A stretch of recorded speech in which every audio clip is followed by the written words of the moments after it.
Coming in at number 10, we have Delilah Dearborn, aka the superhero Geiger. Delilah was just a normal, everyday student at Empire State University when she was struck by a power surge from an experimental particle accelerator, flooding her body with gamma radiation. Unlike most people put in that situation, however, she didn't wind up becoming a giant green monster, instead being gifted the unique ability to copy the powers and strength of any other gamma-powered beings within her vicinity. With this power, Geiger could theoretically become as strong as the Hulk or as smart as the leader, and always keeps a vial of Doc Samson's hair close by so that she's always capable of using at least some gamma-infused strength. Speaking of which, coming in at number 9, we have Doc Samson. Originally a doctor ordered by General Ross to find a cure for his daughter when Betty Ross was briefly trapped inside a crystal prison, his plan was to use Hulk's gamma radiation to heal her, but in the process decided to take some of the extra gamma power for himself, turning his hair a vibrant emerald and directly connecting his enhanced strength to the length of his green mane. Ever since, Doc Samson has attempted to help Bruce Banner learn more about the science behind gamma-mutated beings, and has occasionally used his own enhanced strength to fight as a handsome hero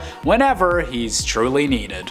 Coming in at number 8, we have Rick Jones. Briefly a young sidekick for Bruce Banner and the Incredible Hulk, Rick first got involved in gamma-related misadventures on the very day that Bruce became the Hulk. It was only because Bruce attempted to save Rick's life that Bruce wound up getting hit with gamma radiation in the first place. Years later, Rick would be transformed due to the efforts of MODOK and the leader into a blue gamma creature known as ABOM, who would go on to fight alongside the Avengers against the mysterious Red Hulk, and was a powerful ally of the original Hulk for a decent amount of time. Coming in at number 7, we have Weapon H. And no, that's not a typo of Weapon X. When Clayton Cortez was just a regular Marine, he fought back against corrupt orders from the Roxxon Corporation, and thus was captured and sold to the same Weapon X program that had grafted adamantium onto Wolverine's skeleton. Attempting to improve upon that original experiment to create the ultimate mutant killer, Weapon H was intended to have all of the benefits of Wolverine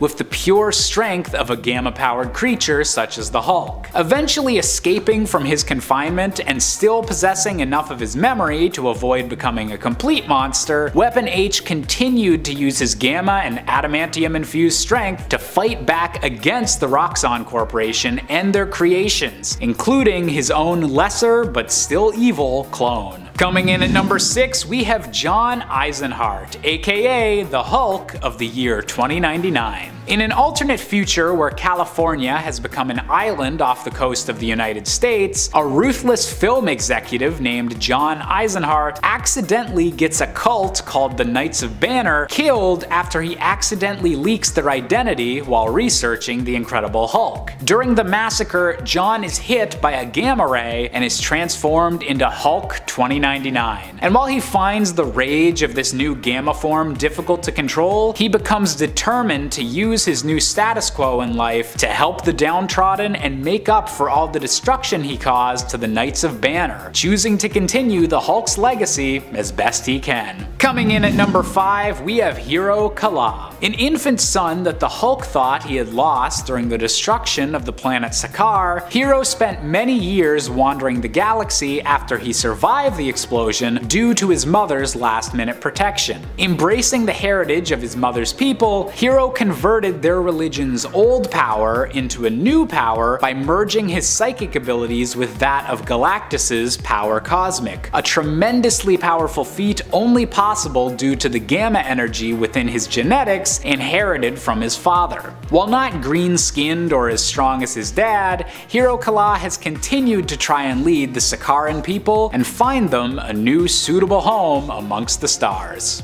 Coming in at number 4, we have Scar, another son of the Incredible Hulk and the older brother of Hero Kala. The offspring of the Hulk and the queen of the planet Sakaar, Scar's mother died so that he might live during the destruction of this planet, and eventually made his way back to Earth following in his father's footsteps. Calling himself the Killer of Killers, Scar has all of the strength of his father combined with the stone and magma manipulating powers of his mother. No matter what situation he finds himself in, Scar will always be one of the strongest Gamma beings in the entire Marvel Universe. Coming in at number 3, we have Jennifer Walters, aka the Mighty She-Hulk. The cousin of Bruce Banner, Jennifer Walters was a highly respected lawyer that was unexpectedly shot by a mobster she was helping prosecute while her cousin was visiting her in Los Angeles. With a blood transfusion being the only hope for her survival, Jennifer was infected with Bruce's gamma-radiated blood and became the She-Hulk, an over 6-foot-tall warrior who became determined to take care of all the problems that her normal Jennifer self simply couldn't. Ever since, She-Hulk has become one of the Marvel Universe's most powerful heroes, capable of standing apart from her cousin and becoming a hero all on her own. Coming in at number 2, we have Thaddeus Thunderbolt Ross, aka the Red Hulk. For years, General Ross had been the lead military commander in charge of tracking down and capturing the Incredible Hulk, and had been a persistent thorn in Bruce Banner's side. But following the death of his daughter and the Hulk's exile into outer space, Ross was manipulated by MODOK and several other supervillains into becoming the Red Hulk in case his nemesis should ever return. And while for a time the Red Hulk was a feared adversary for the heroes who remained on Earth, Ross would eventually see to reason and become a functioning member of the Avengers, being nearly as strong as the original Hulk, but with the ability to consciously change between forms.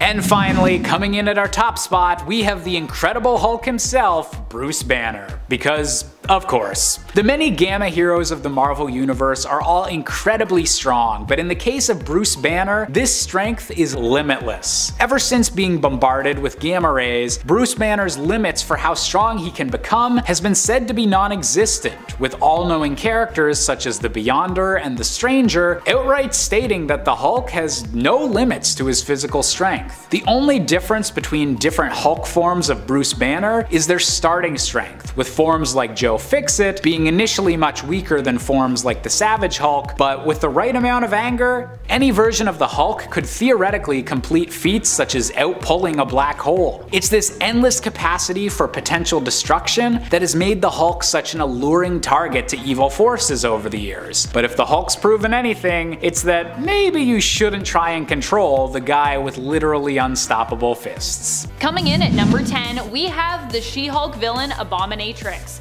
who surprisingly enough doesn't actually have a connection with the more well-known villain, the Abomination, despite apparently being a gender-flipped version of him. Born under the name of Florence Sharples, Florence volunteered for a medical study that involved test subjects being exposed to gamma rays. As a result, Florence became a gamma-mutated creature that was constantly in a state of anger, unable to return to her human form as her rage continued to grow. Eventually, she would come into conflict with She-Hulk and nearly destroy Las Vegas during their ensuing fight, showing that the Abominatrix is not to be messed with. Coming in at number 9, we have Burt Horowitz, aka the super genius villain known as Omnibus. Following an incident in which the leader detonated a gamma bomb inside a small town in the middle of Arizona, a local salesman named Burt Horowitz found himself rapidly becoming more intelligent by the minute, a similar mutation to the villain who had detonated the gamma bomb in the first place. In fact, when the leader was believed to be dead for a time, Burt took the name of Omnibus and replaced the leader's position in his massive spy network, becoming a new foe that the Incredible Hulk would have to deal with until the true leader finally returned to take back what was rightfully his. Coming in at number 8, we have the very unfortunately named Jailbait, aka Jesse Harrison, turned into a gamma mutant during the same gamma bomb event in Arizona that also spawned Omnibus. Jesse not only gained the traditional green skin and enhanced strength, but also possessed the ability to generate psionic blasts and force fields, depending on her level of concentration. And while Jesse's story was recently shown to have ended in tragedy during the Immortal Hulk series, for a long time she stood strong as one of the guardians of the leader's freehold paradise, another green Goliath for the Hulk to have to battle. Coming in at number 7, we have the evil Patchwork, a serial killer that somehow manages to be even more depraved than Carnage and Cletus Cassidy combined. Patchwork was one of the very first villains ever faced by Doc Samson, when the Doctor decided to do some solo superheroing and proved to be a worthy opponent. Using the gamma radiation oozing off his body to murder innocent women and make horrific sculptures with them, Patchwork was an incredibly durable and strong foe once he came face to face with a gamma-powered equal, and proved to be a worthy first opponent to be defeated by Doc Samson. Coming in at number 6, we have Tony Masterson, aka Half-Life. Living most of his life as a quiet college professor, Tony's life was forever changed when he accidentally fell victim to a gamma bomb experiment being conducted by S.H.I.E.L.D. The explosion bleached his skin a ghostly green and convinced Tony that he had died and was now a walking corpse. Giving himself the name Half-Life, the villain was a worthy foe for the Hulk after being manipulated by the leader, and had the unique ability to drain the life force of his enemies through touch alone, like some sort of gamma-infused vampire or ghoul. This meant that the Hulk had to be a bit more creative when it came to fighting him, as punching Half-Life would only wind up giving him more power. Coming in at number 5, we have THADDEUS Thunderbolt Ross, aka the Red Hulk. Now, we did also have this guy on our list about most powerful gamma heroes, but considering how his story started out, he definitely also counts for the villain list. Following the death of his daughter after years of pursuing the Hulk, Ross was manipulated by MODOK and several other supervillains into becoming the Red Hulk, in case his nemesis should ever return from his exile in outer space. Following the Hulk's return and defeat, the new Red Hulk began causing damage across the globe, even getting into a fight with Thor on the moon and causing an earthquake in San Francisco from the sheer force of him jumping back to Earth. All in all, the Red Hulk definitely caused some major destruction. Coming in at number 4, we have Emil Blonsky, aka Abomination. A Croatian spy during the Cold War undercover on the same military base where Bruce Banner became the Hulk, Blonsky was the victim of a second gamma experiment when he foolishly activated the reactor on his own. Transformed into a green creature with claws even deadlier than the Hulk, Blonsky took the name Abomination once he realized he could not return to human form, and his days as an incognito spy were over. Stronger and with a healing factor on par with the Hulk, Abomination is a twisted look at what gamma radiation can do to someone who's already a trained killer. Coming in at number 3, we have Maestro, a twisted and evil version of the Hulk from a possible alternate future, giving himself a new name after conquering what remains of America following a nuclear winter in this dark future. This version of the Hulk has become far stronger than his original gamma green form, with years of sucking up deadly radiation only improving his ferocity and his power. When the real Hulk encountered this warlord version of himself, the only way he was able to finally come out on top was by literally warping the Maestro back in time to be killed by the same gamma bomb that created the Hulk back in the 60s. But even since then, this future version of the Hulk still seems to keep finding ways to return and claim dominion over the world that he claims he deserves to rule. Coming in at number 2, we have Samuel Stearns, aka the Leader. Many people throughout the Marvel Universe can claim to be geniuses, but only the Leader has the unbelievably tall skull to seemingly prove it. Born a simple blue-collar American worker until an accident doused him in gamma radiation, Samuel found himself getting the opposite of most other gamma mutates' powers. Instead of becoming incredibly strong, he became incredibly smart, gaining an increased head size as his intellect, ego, and ambition all swelled. No matter how powerful and strong most of the Hulk's enemies may seem, few can compare to the terrifying genius of the Leader when he's fully unleashed, as his plans have nearly destroyed or conquered the world on countless occasions, and have only been able to be stopped by the Hulk and Bruce Banner trying to use his own genius-like intellect. And finally, coming in at our top spot, we have the most powerful gamma being of all, because he's the source of all of them. That's right, it's the one below all, residing in the very lowest point of reality at the very bottom of the multiverse. The one below all is the ultimate personification of destruction and hate, essentially being the Hulk-esque alter ego of the one above all, the divine creator of the entire Marvel multiverse. The one below all is the source of all gamma radiation, as it uses the energy source to gain access to other worlds across the multiverse, and resurrect gamma unrelated beings if they die after becoming connected to the One Below All. Even with all of the crazy additions to the Hulk's mythology in the past few years, the One Below All is perhaps the greatest, most powerful addition of all time. And who knows what the future holds for the creator of Gamma itself.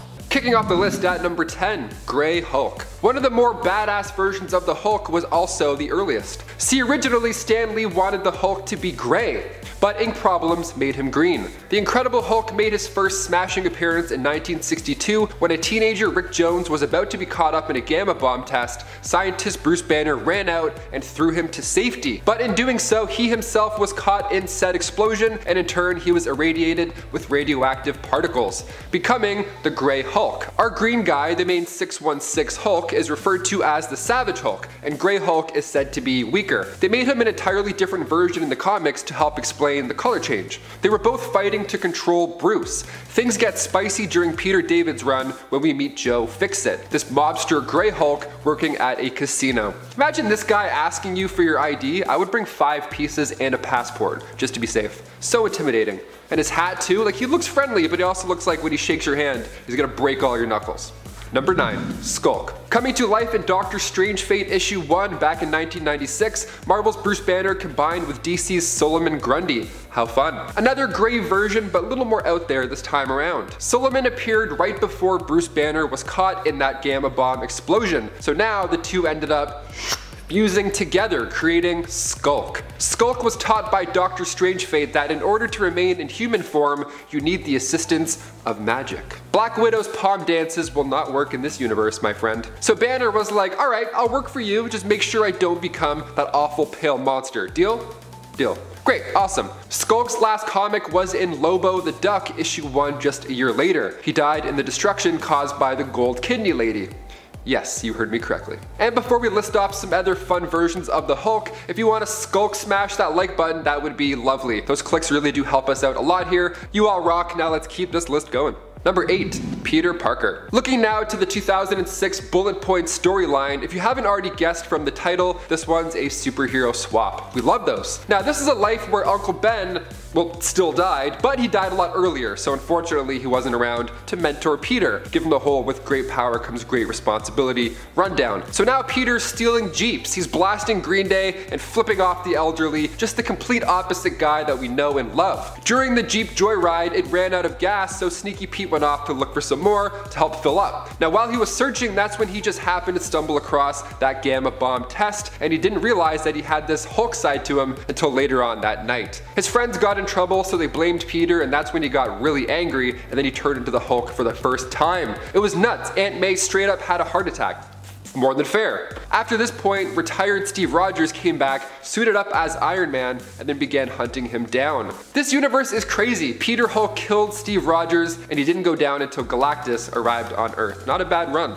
Number 7, Ultimate Hulk. This version of Bruce is quite troubled. He was taught to just stay out of his parents' way growing up, and he also hated himself, pretty much. He wanted to be ripped like Captain America, he didn't like his noodle arms. It was a rough go for him in the Ultimate Universe. So when Nick Fury got together the brightest minds to recreate the Super Soldier Serum, Envious Banner was on that team. He did figure it out, I mean, or so he thought, but he kept the info to himself. He didn't want any other scientist getting credit. But he took it a little bit too far when he also decided to keep the human testing process to himself as well. He injected himself and became Ultimate Hulk. The first time he changed, he injured Mary and Richard Parker, but down the road he injected himself again, but this time he mixed Super Soldier Serum with Hulk Serum, and then he turned to gray, and his first plan of attack was, of course, as you would think, to fight Freddie Prinze Jr.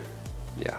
Number 6, Infernal Hulk. First appearing in Deadpool Annual 1, this version picks up after Bruce Banner became the Sorcerer Supreme, and his first trick was to separate the Hulk from himself and just banish him as far away as possible. And what better place to throw him than the pits of hell. While in the land down under, Hulk became Infernal Hulk. A little more scary looking than Joe Fixit, just a little bit. So when our 616 Banner arrived to this universe with Spider-Man, Infernal Hulk traded places in hell with the other Bruce's Hulk persona. So now that Infernal Hulk is free and he's going back after Banner, he's pissed. So Deadpool, Spidey, and Supreme Banner, they all figured, okay, let's just reverse this banishing spell, and then as soon as Banner shows back up, we break his neck. Alright, go team, let's do it. Number 5, Hulk 2099. John EISENHART this time around made his first appearance in 2099 Unlimited issue 1 back in 1993. This is the future, of course, one of many alternate Marvel futures where heroes are simply no more. But fear not, as we still have cults.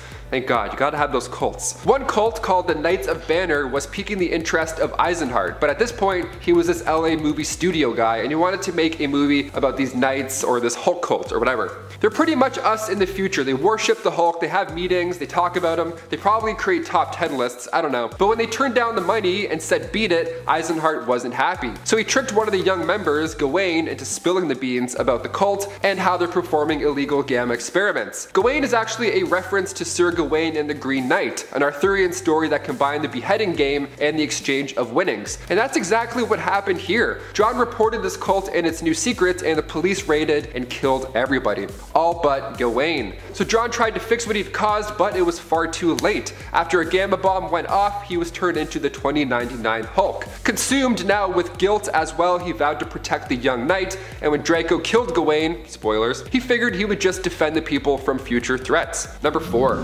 Compound Hulk. First appearing in Hulk Volume 2, Issue 30, Clue is a smarter version of that Grey Hulk that I mentioned earlier in this list. He's an advanced clone rather, created by Xemnu. Now Clue was the result of a cloning gone wrong, classic, and then when Clue and Xemnu were fighting Red Hulk, Impossible Man came in, he was watching the whole thing, and he used his powers to merge both of those guys into the compound Clue. He didn't last long at all, but anytime the words merge and Hulk are in play, it's bound to get weird.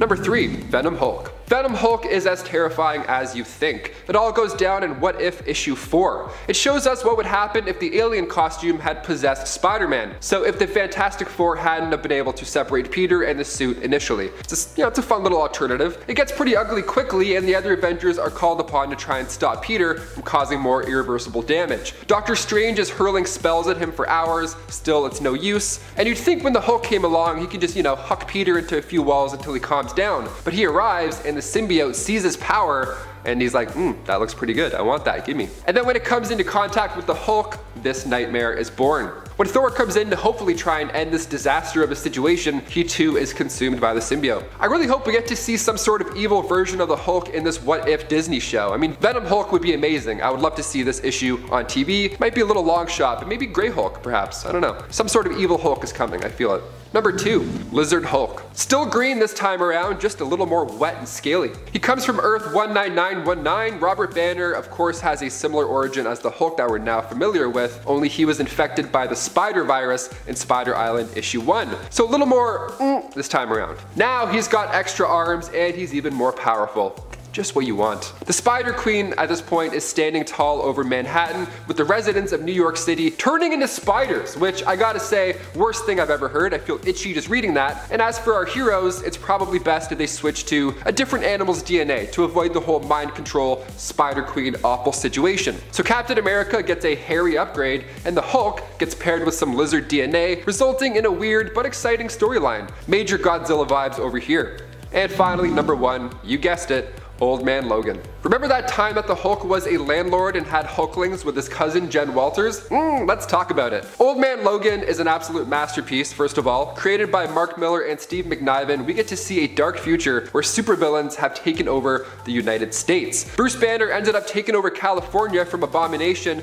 and appropriately named it Hulkland. An atomic bomb over California changed Bruce up, he charged him, and now he wasn't this quirky scientist that you know and love. Now he's kind of a dick. Hulk Gang is also a treat. We have in total Bobby Joe, Charlie, Otis, Rufus, Bo, Elrod, Eustace, and of course Woody. Good old Woody Banner, what a gem. They come knocking on your door when you don't pay rent. Yeah, and you thought your landlord sucked. Think again. They're honestly evil, like they're literally evil. They killed Logan's family because they felt like it. They were bored. They whip around in style with the Fantastic Car, and then when Logan returned from his road trip with Hawkeye, well, he was a little upset to say the least. The only survivor once Logan was done with them was Billy Bob Banner.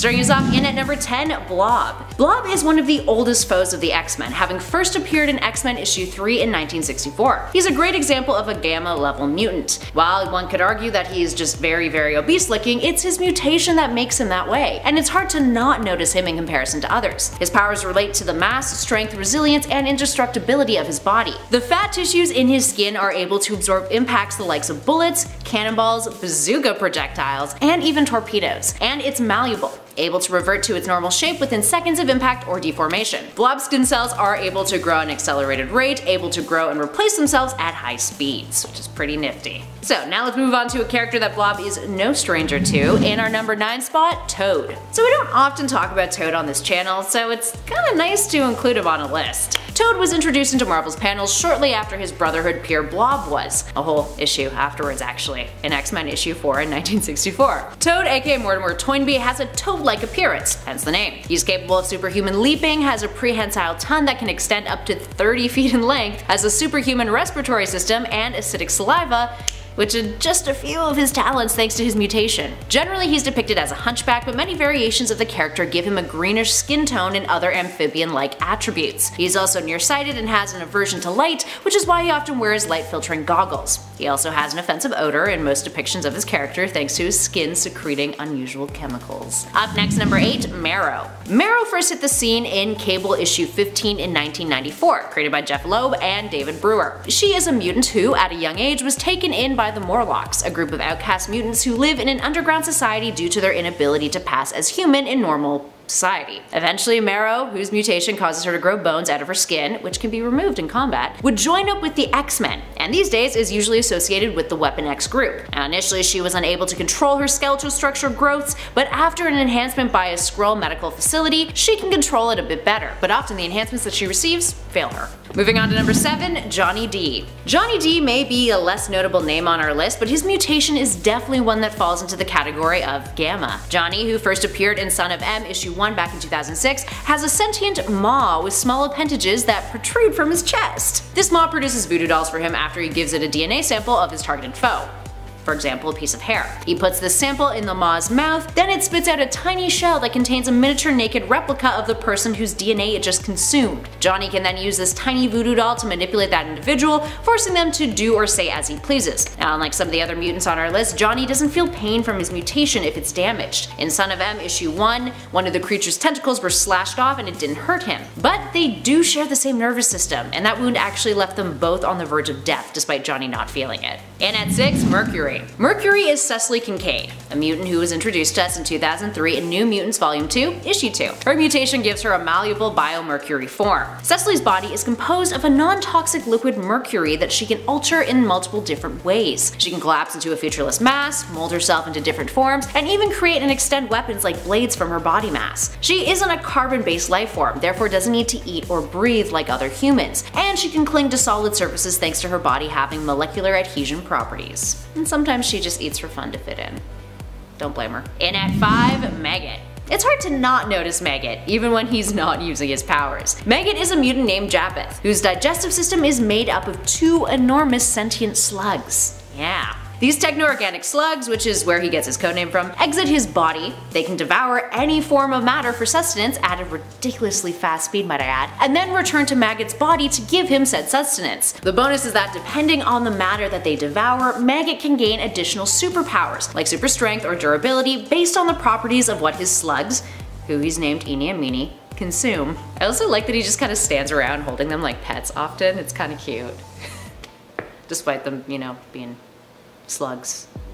Well. And at number 4, Darwin. Darwin has an incredibly fascinating mutation. He continuously evolves based on his surroundings. He has an extremely malleable physiology, with something called instantaneous adaptation. This is a self-protection power of sorts that allows Darwin to adapt to any situation that he's in. It is a reactive mutation that adjusts to his environment. For example, he's been known to grow gills, gain night vision, gain fireproof skin, and even become pure energy. Yeah, he doesn't have a whole lot of control over this though. His powers sometimes have unwanted effects in terms of what his body deems is the most suitable adaptation, and sometimes he's not down for those effects. For example, when he was facing off against the Hulk, his body just teleported him away rather than continue the confrontation. His body was literally like, nah, I'm not gonna give you extra strength to fight the Hulk, you need to get the fuck out of here. Moving on to 3, Blink. We are looking specifically at the Blink of Earth 295 here, the Age of Apocalypse timeline. So, Blink is most well known for her involvement with the Exiles, and she's got pink skin and green eyes, making her someone who really stands out in a crowd. Blink, aka Clarice Ferguson, is the leader of the Exiles, a group of superheroes tasked with correcting problems in various alternate universes, who jump around in the Marvel multiverse. Her mutation specifically allows her to create portals, and something called teleportation javelins, which she uses as projectiles, and they teleport whatever object or person they touch. We actually did a whole list about her powers, which is super dope, so be sure to head on over to her channel afterwards and check it out if you want to learn more about Blink. She's definitely an interesting character. Moving on to our number 2 spot, Beast. Hank McCoy is a man of many talents. One of the OG X-Men, Beast aka Hank McCoy, was created in 1963, first appearing in X-Men issue 1. Now initially, Hank was introduced as a mutant who possessed ape-like superhuman traits, and had oversized hands and feet, and also that genius level intellect that continues to serve him to this day. Dude is one of the 8 smartest people in the world, and he's a world-renowned biochemist and a medical genius who cured the legacy virus. Yeah. Anyway, the physicality changed over time, and by New X-Men issue 114, Beast had permanent animalistic physical characteristics, including the blue fur that covers his entire body. This is considered a secondary mutation, which changed his more ape-like features into more cat-like ones. Personality roughly stayed the same though. And finally, last but not least, in at number 1, Nightcrawler. Nightcrawler is the most obvious choice on our list, and one of the most well-known and liked X-Men in general. Just like our previous number, he is unmistakably blue. Nightcrawler, aka Kurt Wagner, is another teleporter, and while that's his most famous power, he's arguably more memorable for his blue devilish appearance. He's got indigo velvety fur, which helps him with camouflaging in the shadows, 3-fingered hands, yellow eyes, a prehensile tail, and pointed ears. And he also only has 2 toes on each foot. And some claws too, so hard to not spot him.